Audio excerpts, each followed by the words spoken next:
Well, thank you. Let's circle back to the artificial wombs Sure. and this idea that they can potentially eliminate the need for abortion. Can you share your thinking on the permissibility of artificial wombs and their potential applications? Yeah, I've written about this before, and the basic idea is that there's a number of pro-choice speakers like David Boonin, like Judith Jarvis Thompson, like Marianne Warren, who have said things like, well, if you could do an abortion without killing the fetus, that would be better. And it would obviously be better from a political standpoint, because if you could do that, the number of people who would object to abortion would plummet. In fact, I'm not sure I can think of anyone really who thinks abortion is wrong for any other reason than that it's intentionally killing a human being prior to birth. So if you don't have that anymore, what would be wrong with it? And you might say it's unnatural. Well, there's lots of things we do to the human body that aren't normally happening to the human body, if that's what you mean by natural. I mean, getting hearing aids for old people or getting eyeglasses for people that don't see well, or there's all kinds of things, and that's fine. So I don't think there's anything in itself wrong with this any more than there'd be something in itself wrong with a woman getting a C-section towards the end of her pregnancy when she hasn't, she's past her due date and is not going into labor. And the doctors might say, well, look, your due date's passed and, we're going to do a C-section. Now, is that natural? Well, it's not the typical way women give birth, but there's nothing evil or wrong about that. It's not unnatural in the sense of morally wrong. So I think that would be morally acceptable to many pro-choice people, not all, and then to many pro-life people, but not all. And so if it's acceptable to many pro-choice people and many pro-life people, if those groups are big enough, well, then you'd have a situation where, yes, there might be a few outliers who still object. Some pro-choice people say, no, abortion is the right to kill the fetus. There'll be some people who think that. And then some pro-life people say, no, pregnancy has to last 9 months, otherwise there's some moral problem with it. There'll probably be some people to think that. But if you can get most of the other people in the debate to say, yeah, no, that sounds good, then it seems like we have a solution for the abortion debate. Now, the solution raises itself new problems. So here's a couple of those. One would be, you could imagine clearly illegitimate uses of this, like in Star Wars, where they make a clone army, right? So obviously that would be an illegitimate use of that. And I do think that's illegitimate. So my view, at least, wouldn't be like, use artificial wombs whenever you want, just, make clone army do it, anything like that.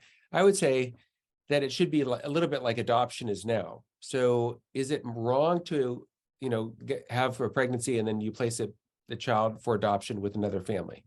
I would say, well, that's not intrinsically evil. That's not like wrong to do in all cases at all times. But is it something that you should do only in circumstances where, the other options are not very good? I'd say, yeah. In other words, there's something problematic if someone just gives birth like, well, it just would be hassle to raise this kid, so I'm just going to place the kid for adoption. Like, well, no, it's a serious thing. And, generally there's a prima facie idea that if you have a child, you should raise the child yourself. But it's a kind of prima facie duty that could be overridden by other considerations. So similarly with artificial wombs, I wouldn't want to see it to be used in a very casual way, like, oh, whatever, I got pregnant, every other month for 5 years, and I've got all these kids in the artificial womb out there. Like, that seems like problematic. But on the other hand, it seems much less problematic to do that than to get an abortion. So I think one last thing about the artificial womb, I'm a little less optimistic about the hopes of it being acceptable to both sides, because as artificial wombs have become more likely to happen, I have read more pro-choice people that are criticizing them and saying that this is bad and we need abortion understood as the right to end the life of the child. And so it could be that maybe I was too optimistic initially about the pro-choice side of the ledger being satisfied with this sort of view. Mm. So anyway, we'll see what happens. My understanding, though, is that scientists are working on this, and I haven't heard any updates recently about how far along they are, but I read something, maybe it was 5 or 10 years ago, that said within 5 or 10 years this would be a possibility. So maybe the scientists saying that we're overly optimistic, but I do think, in 50 years, I think, down the road, I think it probably will happen. Mm. What about the potential use of artificial wombs as an alternative to surrogacy? Yeah, that's something I haven't really thought about. So I find surrogacy problematic, in part because, uh, well, I would say surrogacy is different than what I'm talking about with artificial wombs. And the reason is Mhm. this. When I'm talking about artificial wombs, what I'm talking about is a case where someone is already pregnant. There is already existing this human being. And then the debate is, well, what are we going to do? Are we going to use abortion? Will we remove this human being and put this human being into an artificial womb? And that's a different scenario than surrogacy. So surrogacy happens when there's no child in existence yet.